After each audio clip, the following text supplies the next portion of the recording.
दरवर्षी गणेश चतुर्थीला गणपती बाप्पांचं आगमन होतं आणि अनंत चतुर्दशीला विसर्जन होतं। खरं तर अनंत चतुर्दशीचा थेट संबंध विष्णूशी आहे। मग याच दिवशी विसर्जन का होत असावं माहितीये का?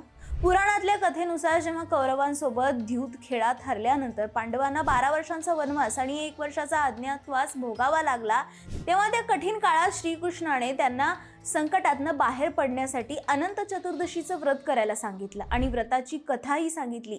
ती कथा काय आहे तर भगवान विष्णूंनी अनंत सूत्राच्या रूपात वामन अवतारात बळीराजाकडे 3 पावलं जमीन मागितली।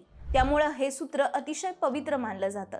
श्रीकृष्णाने युधिष्ठिरला सांगितलं की या दिवशी तुम्ही व्रत करून 14 गाठी असलेलं अनंत सूत्र मनगटात बांधा।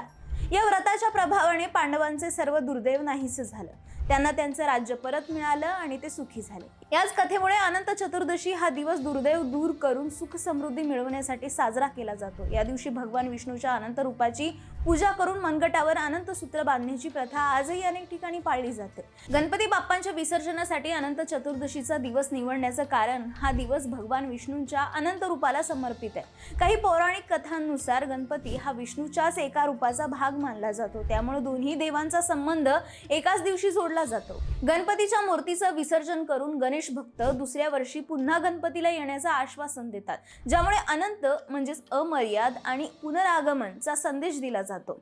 गणपती मूर्तीचं विसर्जन हे जीवन, मृत्यू आणि पुनर्जन्माचं चक्र दर्शवतं। मूर्ती मातीपासून बनलेली असते आणि विसर्जनानंतर ती पुन्हा मातीत विलीन होते। हे प्रतीक मानवी जीवनाशी जोडलं जातं। याच सोबत विसर्जन हे वाईट गोष्टींचा त्याग करून चांगल्या गोष्टींचा स्वीकार करण्याचंही प्रतीक मानलं जातं। काही इतिहासकारांच्या मते लोकमान्य टिळकांनी जेव्हा सार्वजनिक गणेशोत्सव सुरू केला तेव्हा समाजाला एकत्र आणण्यासाठी एका निश्चित दिवसाची गरज होती। अनंत चतुर्दशी हा दिवस आधीपासूनच पवित्र मानला जात असल्याने त्यांनी याच दिवशी गणपती विसर्जनाची परंपरा सुरू केली असावी, जेणेकरून सणाचं पावित्र्य आणि सामाजिक एकता दोन्ही जपली जाईल। या सर्व कारणांमुळे अनंत चतुर्दशीचा दिवस गणपती विसर्जनासाठी निवडला गेला आणि ही परंपरा आजही तितक्याच उत्साहात पाळली जाते।